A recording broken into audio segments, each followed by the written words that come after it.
¿Cómo están?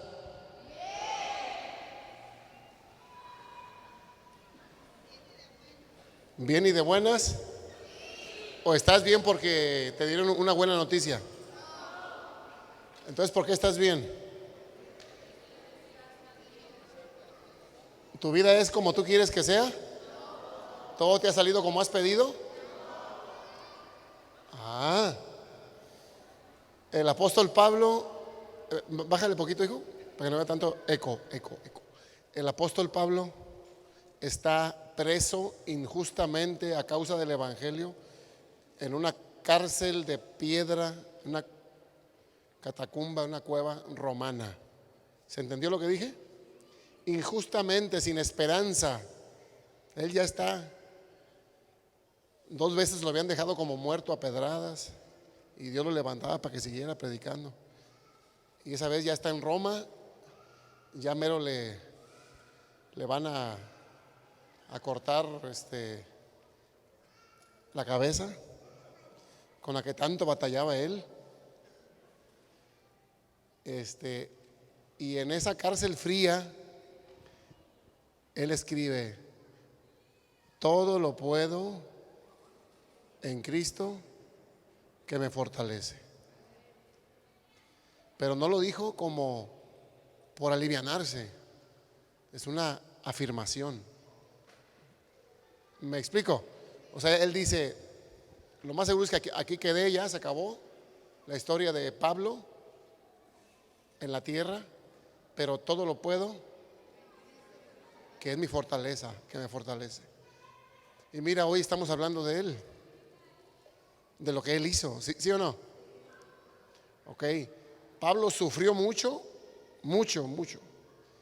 Y Dios le dijo a la persona que oró por él al principio, le dijo: yo le he de mostrar a él cuánto es necesario. ¿Qué? Cuánto es necesario, cuánto va a padecer, cuánto, o sea, que iba a sufrir mucho, pues. Pablo iba a sufrir mucho, pero era un instrumento escogido. Pero esto no quiere decir, ojo, bájale un poquito más, hijo. Esto no quiere decir que así como Pablo sufrió, igualito vas a sufrir tú. ¿Ok? A él 2 veces lo apedrearon a dejarlo como muerto. Y volvía a salir y seguía. Al final le cortaron la cabeza. Pero eso no quiere decir que eso mismo te va a pasar a ti o a mí. ¿Me están siguiendo? ¿Me escuchan? Allá atrás se entiende lo que digo. Porque luego, fíjate bien, el pensamiento religioso o el espíritu fariseo, el espíritu religioso, viene y te dice: ándele, ¿quieres seguir a Cristo? Ándele. Y te pone así como que, ay, es necesario que yo sufra. Y estás batallando para comer, estás batallando para muchas cosas. Y tú dices, es que es necesario que yo padezca por el evangelio. Espérame. ¿Cuándo Dios te dijo a ti que ibas a padecer? Se lo dijo a Pablo. ¿Me están siguiendo? Ahora, dice la Biblia: bienaventurados cuando por mi causa os vituperen, hablen mal de ti, te traten mal por mi causa. Eres bienaventurado. Pero a lo que quiero llegar es que el religioso casi siempre dice,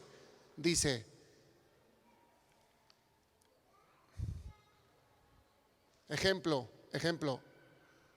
voy a tomar nomás un ejemplo, con mucho cuidado. Pablo en una carta escribe que las mujeres deben de cubrirse la cabeza. ¿Deben de qué?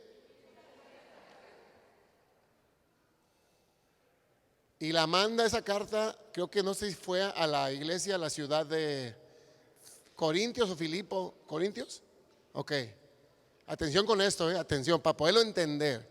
Dice Pablo, les escribe una carta porque está a larga distancia y les dice: es necesario que las mujeres, cuando entren al templo, que entren, digamos que a la reunión, no al templo, cuando se reúnan, se cubran ¿qué?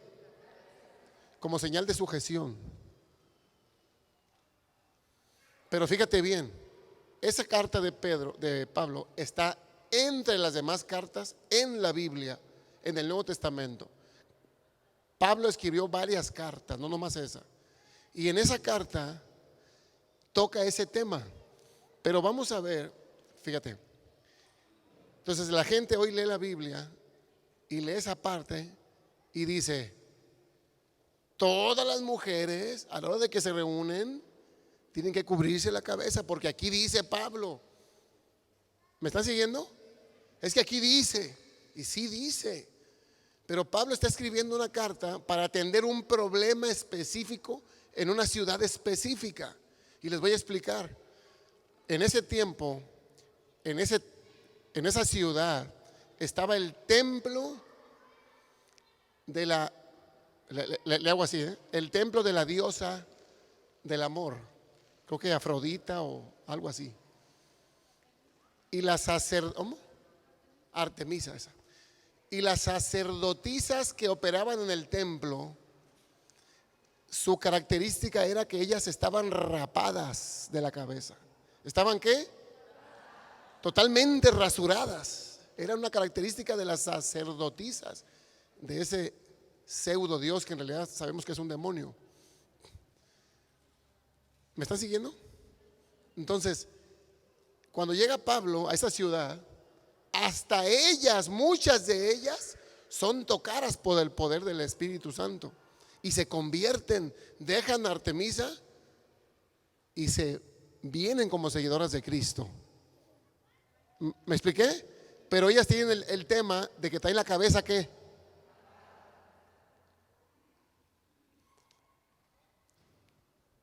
A causa de ese detalle, Pablo pidió que se cubrieron la cabeza rapada. Traían tatuajes ahí, ya se imaginarán. Y luego eran dadas a parte de la función del servicio a Artemisa, era, ¿cómo digo? Esos trabajos que se hacen, el trabajo más viejo del mundo. Sí me entienden, ¿verdad? O sea, se daban trabajaban en eso, pero no, o sea, era parte del servicio a la pseudodiosa, porque era la del amor. Hoy sabemos que el amor no es eso. ¿Me están siguiendo? Hoy sabemos que el amor no son caricias ni actos de aquellos. ¿Sí o no? Entonces Pablo escribe esa carta para atender un problema ahí, que las mujeres estaban pelonas y luego salían y las confundían con aquellas. ¿Me explico o no? Entonces tenían que entrar y tenían que cubrirse la cabeza. Ese era el tema específico de esa ciudad. ¿Está claro? Pero ahora en muchas religiones agarran ese pedazo de Pablo y le dicen a todas las mujeres, pero todas se cubren la cabeza porque Pablo dijo. ¿Me expliqué? Entonces Pablo atendió un problema específico en una ciudad específica y el religioso ahora quiere que parejo. Otra parte, Pablo dice que Dios le dio a la mujer el pelo largo, natural, para cubrirse naturalmente la cabeza. ¿Me expliqué? A donde voy con esto es que así, de esa forma, como religiosamente se ven, cuando la Biblia habla para atender un problema específico, el religioso lo agarra y lo empareja a todos. ¿Me expliqué? Entonces cuando le dice a Pablo, le dice a la persona que oró por Pablo, que se llamaba Ananías, ¿sí? Le dice a Ananías, ve y ora por Saulo de Tarso, porque lo voy a usar para llevar el evangelio a los gentiles. No, Señor, este es un asesino. Entra a las casas, tumba la puerta y lo saca de las greñas a los cristianos. No, dice, instrumento escogido me es este. Yo le mostraré cuánto le es necesario padecer por mi nombre. ¿Me expliqué? Un tema específico para un personaje específico. ¿Está claro o no? Dígame sí o no, ¿sí? Ok. Porque luego nos dicen que tenemos que sufrir en esta vida para que vamos a andar mereciendo. Esta vida luego nos hacen creer que la vida del cristiano en esta tierra es una vida de sufrimiento, una vida de pobreza, de miseria, de soledad, de maltrato. Si cuando Dios te dice que si alguien te maltrata a causa de Cristo, dice que eres bienaventurado. Imagínate. Si alguien te maltrata por mi causa, dice el Señor, eres bienaventurado. Por lo tanto, dice, el enemigo vino a matar, a robar y a destruir. Y dice el Señor, mas yo he venido para que tengas vida, y vida en abundancia. ¿Sale? ¿Qué es lo contrario a la abundancia? ¿Qué es lo contrario a la abundancia?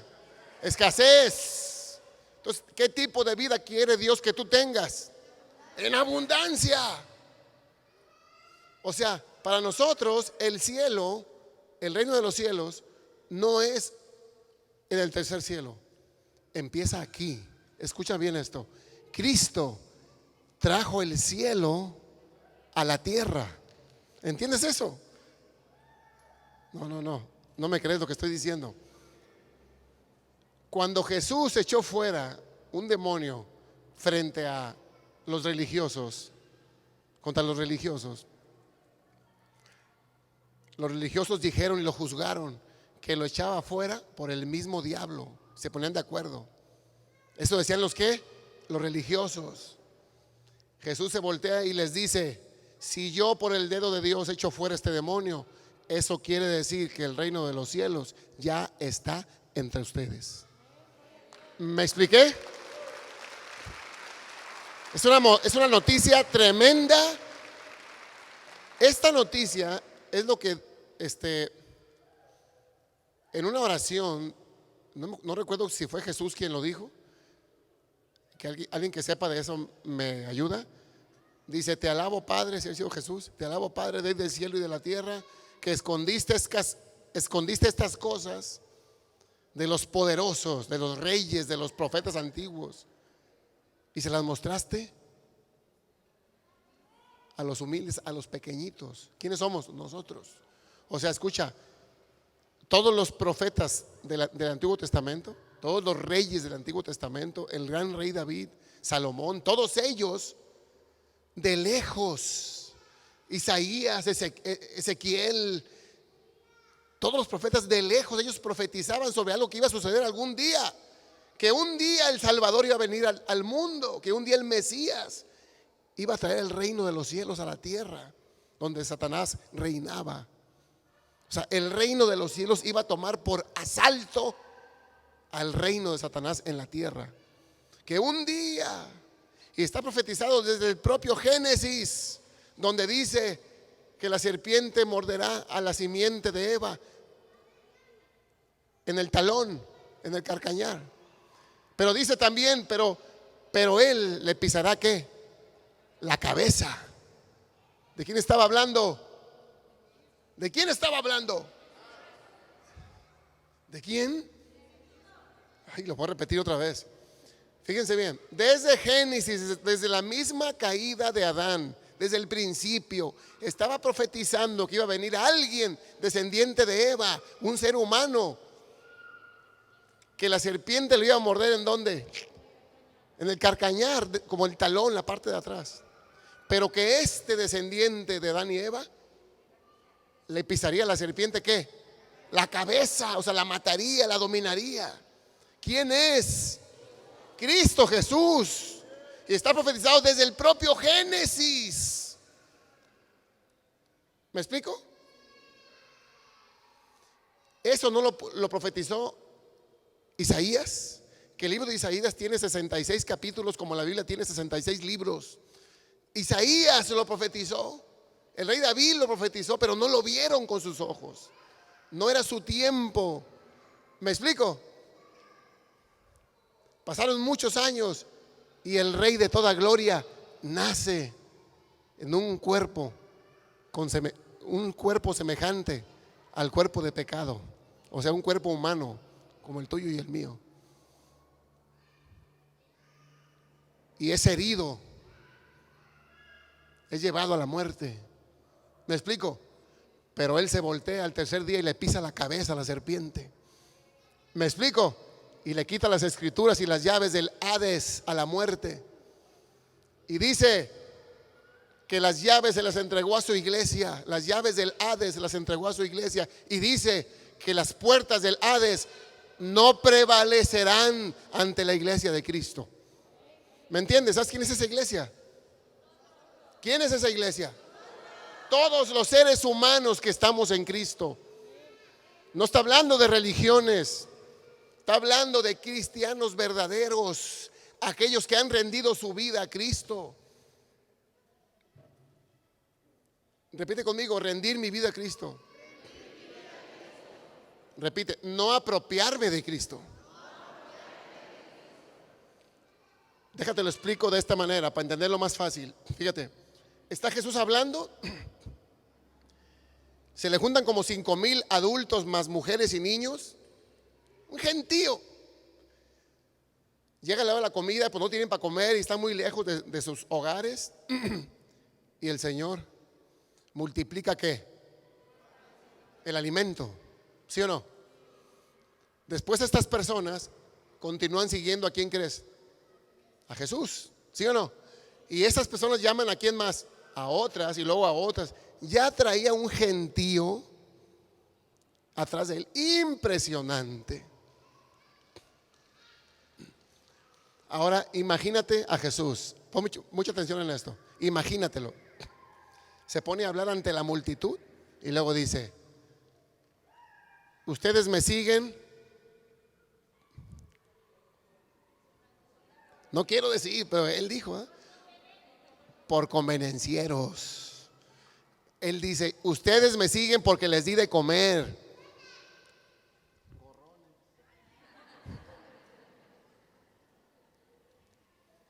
Se fue la mitad, ofendidos,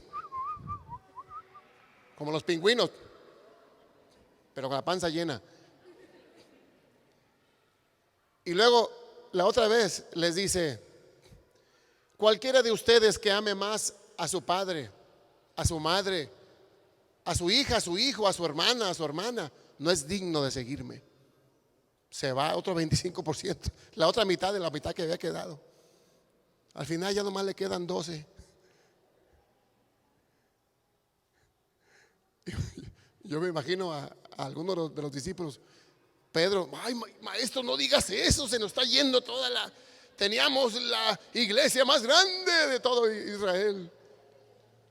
Como 20,000 membresías en mi iglesia. Y quedamos 12 o 15 o 70, no sé. Ya no digas esas palabras tan fuertes porque la gente se va herida, se va ofendida. Yo imagino que el Señor le puede haber dicho al que le dijo: ¿también tú te quieres ir? ¿Me explico?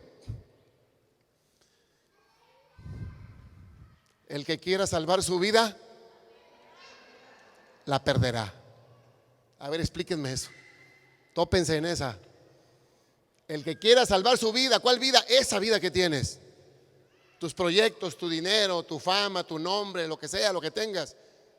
Tu orgullo. El que quiera salvar su vida con todo lo que conlleva, la perderá. Oh, así como.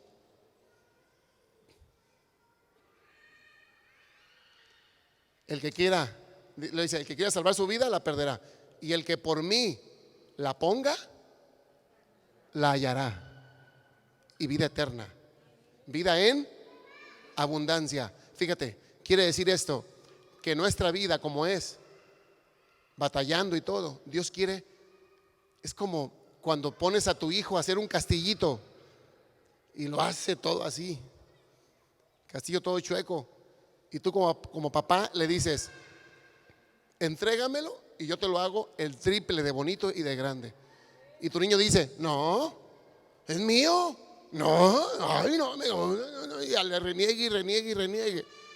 ¿Me explico? Jesús te dice: dame tu vida, ríndela a mí y yo te la voy a arreglar.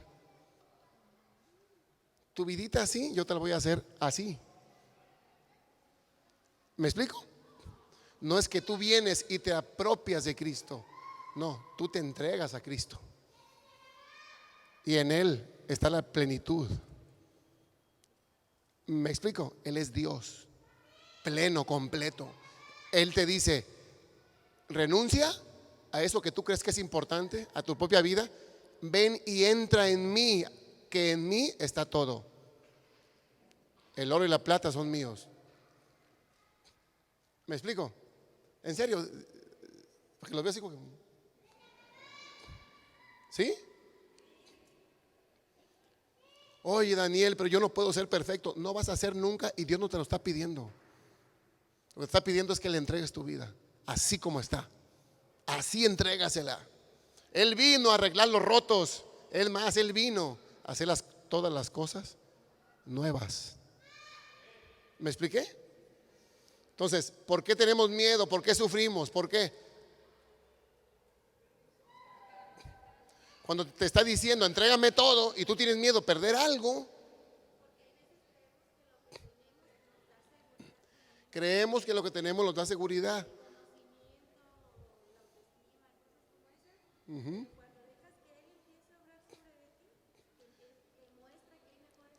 Exacto, es como, mira, si tú estás construyendo tu propia casa de puro ladrillo, toda chueca, y viene el mejor arquitecto y te dice, oye, si me das autorización de destruir todo y hacerte yo una casa como yo la sé hacer, y tú no. ¿Me explico? Entonces, ¿por qué a veces estoy triste, triste, triste? Y me siento menos, menos, menos, menos. ¿Por qué? ¿Por qué será? El ego tiene miedo. El ego es el que se ofende. El ego es el que quiere ganar. El ego no puede reconocer que se equivoca. Te dije, no, yo ya te había dicho. No, tú dijiste porque yo te había dicho a ti. No, no, es que tú escuchaste cuando yo dije y puras locuras de esas. ¿Me explico? ¿Por qué estamos tristes a veces?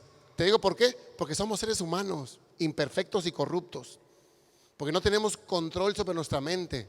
Les he dicho, la mente es como un chango loco que brinca de un árbol a otro, de una emoción a otra. Si tú no le pones atención y no atiendes con responsabilidad tus emociones, puedes ser hijo del Dios Altísimo, tener todo en Dios y seguir viviendo una vida miserable. Porque simplemente no tienes control sobre el chango. ¿Me explico? Hoy amanecí triste. ¿Y qué vas a hacer? Todo el día triste. No, eres un esclavo entonces. ¿Me expliqué? Tú tienes que saber, hoy amanecí raro. Sí, que me pongo a orar. Señor, te doy gracias porque hoy amanecí. Millones en el mundo hoy no amanecieron. Hoy yo estoy vivo. Tengo un problema con mi hijo. Gracias, Señor, porque tengo hijo. Tienes un problema con el viejo. Gracias porque tienes viejo. ¿Me explico? Todo tiene. Cuando tú aprendes a cambiar la emoción que llegó a tu cabeza en automático, aprendes a tener control sobre tu vida. ¿Está claro? Y eso no depende de Dios, depende de ti. Primer regla para ser un verdadero cristiano: no equivocarse nunca. No. Primer regla es: niégate a ti mismo. ¿Qué es eso? ¿Qué es eso? Dice, el que me quiera seguir, niéguese a sí mismo. Esa es la primer condición para que pueda ser un verdadero cristiano. Niégate a ti mismo. ¿Qué quiere tú mismo? Vengarse. Que me traten como lo que soy. ¿Qué más? Que me valoren. ¿Qué más quieres? Que nadie te vea hacia abajo. ¿Qué más quieres? Que tu vida sea color de rosa. ¿Qué más quieres? Ahí te va, en síntesis. Negarse a sí mismo es hacer lo que Dios te pide hacer, aunque no lo quieras hacer. ¿Claro o no? hacer lo que Dios quiere que tú hagas, aunque tú no quieras hacerlo. Negarse a sí mismo. O no hacer lo que Dios te dijo que no hicieras. Dios te dice, ama a tu prójimo. Y tú, no, no te estás negando. Perdona a aquel que te ofende. No, no te... ¿Me explico? Aquel que ha roto la ley real del reino, aquel que rompe la ley real del reino de los cielos en la tierra, es aquel que tiene que perdonar. Es aquel que no ama. Escucha, el que ama de veras ni siquiera necesita perdonar a nadie, porque el que ama no guarda rencor. El que ama es inofendible. A Cristo lo golpearon, lo azotaron, lo escupieron, lo humillaron y terminó pidiendo perdón por la misma gente que lo humilló y lo golpeó. ¿Me expliqué? Nunca se ofendió. Los justificó. Padre, perdónalos porque no saben lo que hacen. ¿Me expliqué o no? Entonces, ¿queremos ser buenos cristianos? Hay que empezar a negarnos a nosotros mismos. ¿Y cómo empezamos? Basándonos en la ley real del reino, que es el amor. Ama al Señor sobre todas las cosas y a tu prójimo como a ti mismo. ¿Qué más te pide Dios? Eso te pide. Y te pide que seas obediente. ¿En qué? En eso, porque en esos mandamientos está toda la ley y aún los profetas. ¿Me expliqué? Es que estoy aprendiéndome la Biblia de memoria. Ay, pues qué padre, ¿no? Pero mejor ama al Señor sobre todas las cosas y a tu prójimo como a ti mismo. Y después te la aprendes si quieres. ¿Me expliqué? Una vez me tocó conocer en un encuentro a un hijo de un pastor, muchacho como de unos, bueno, como unos 28 años, 27 años, con su traje tipo sastre y todo. Se veía que era hijo de un pastor. Y a la hora de la oración empezó a manifestar un problema espiritual. Y ya fui y atendí el tema ahí con él y empecé a orar con él. Lo saqué aparte porque dije, ¿este muchacho quién es? Bien trajeado. Y dice, no, pues ya me va diciendo que su papá era un pastor de toda la vida y que él estaba condenado al infierno. Que su papá le había dicho que él no tenía esperanza ya. Su propio padre. Ya tú ya no tienes esperanza. Entonces fue al encuentro y aferrado que él ya estaba perdido. Y yo le explicaba y haz de cuenta que no entendía, no oía, no me escuchaba. Y de repente me empecé como a desesperar, como a frustrar, así, ay, o sea, ¿por qué no me entiende? Y en eso le cambia la voz. Hablaba finito el muchacho y le cambia la voz y dice, ja, ja, ja, ja, lo he engañado con la escritura desde que era un niño.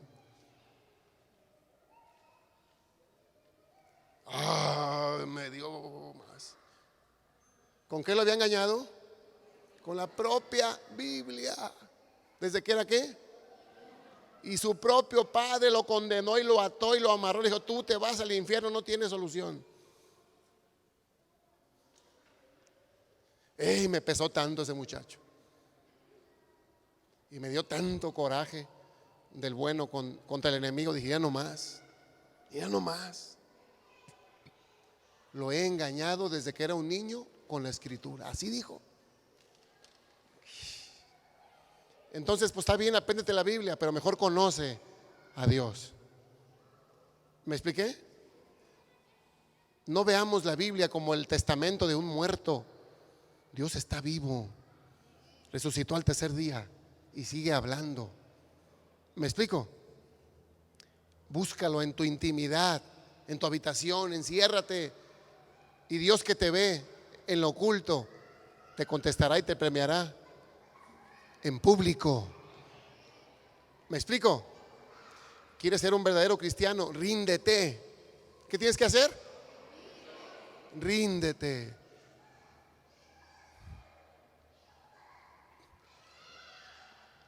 Ahí va la tribu de Isabel. Ok. ¿Qué entendimos? ¿Dios te pide que seas perfecto? No, Él es perfecto. ¿Dios te pide que seas santo? Él te santifica. Sed santos. Sea la luz, sed santos, porque yo soy santo. ¿Me explico? Él te pide que seas justo, Él te justifica. Él perdonó tu pasado y justificó tu futuro. Eres libre. Puedes decir con toda claridad, soy verdaderamente libre. Y dice la Escritura, a quien el Hijo libertare será, ¿no saben?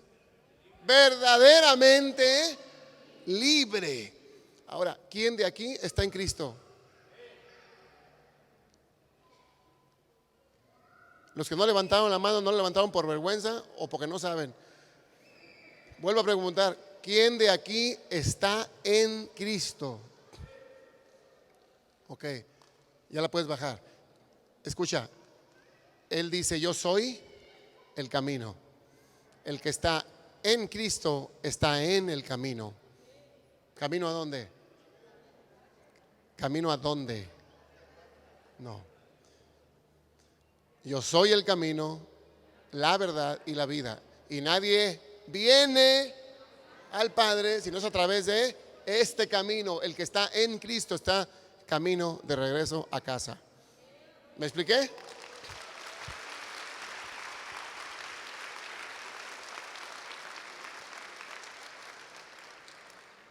Ok. ¿Dudas? ¿Dudas? Todo se entiende con siempre. Qué impresionante es esto.